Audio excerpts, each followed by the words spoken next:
Well, let's take a closer look now at what we can expect from these Davos meetings.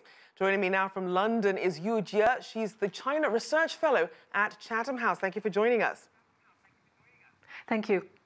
So this year's theme, as we heard, is Globalization 4.0. So what does that entail, and how is that different from their previous versions of globalization?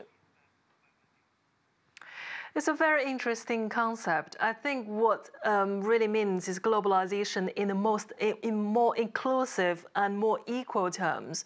Because in the first phase of globalization so far, what we have is, although we have created enormous amount of wealth, but however, we have not really made sure everyone has already benefited from this round of globalization. So I think if we're talking about a new form of globalization, it's something we try to address the issues in inequality, but also the issue with insustainability as well.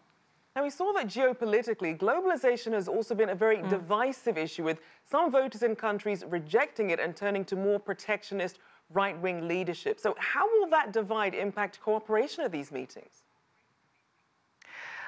It's quite interesting to see the made-up of the leadership who participate this year.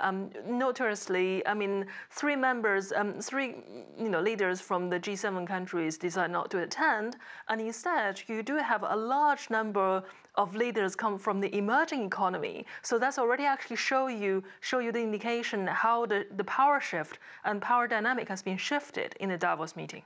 So as we look at some of the sub-issues that come with globalization under that umbrella, tell us about some of the things that the public and private sector are hoping to cooperate on. I think this is almost like a trend nowadays. We're talking about public and private partnership work together, because in the past, I mean, depends on which country and which political system you are in. So either the economy is driven by the private economy or is driven by the state-led economy. But we never really found somehow the third way to balance the role of both between the private economy and the state's economy. So I think perhaps it's really the time now try to find a solution, not just by one single economic development model, but see whatever the model that works really for the world economy. Now, looking at some of the other issues going on in the world as they come to this meeting, you have the slowdown in China's economy. You also have, obviously, the ongoing US-China trade standoff. So talk about some of these issues and the sort of discussions that are likely to be had around them. Well, as you point out, I mean, US-China trade war has always been the dominant issue anyway. This issue will never go away. But I think by having the vice president of China presented in that meeting, it is really to offer some kind of assurance to the global business community that China is still very much holding up that whole ideas of open up and economic reform. So I think it's more about assurance offering and confidence building. Now, you also mentioned, of course, a big presence from emerging markets, as well as these other issues. So how much progress can we expect on these issues in such a short amount of time for these meetings?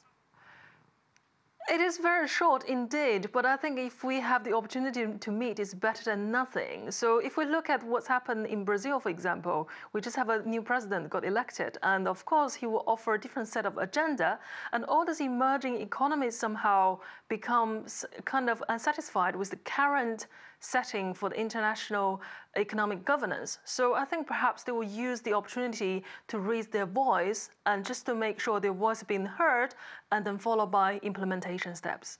Now, ahead of the meeting, we saw that the World Economic Forum released its Global Risks Report. And for the last 3 years, extreme weather induced by climate change took the top spot in terms of concerns. Do we know how much that's going to affect the discussions at this year's forum? Climate change is an issue which never goes away. I mean, it's a transnational issue and a challenge almost every country which participates in Davos.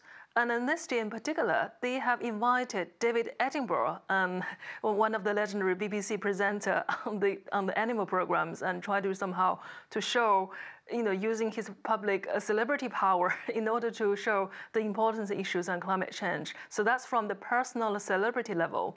But again, because as I said, it's a transnational issue, it requires both rich countries and poor countries to work together and find common solutions on this.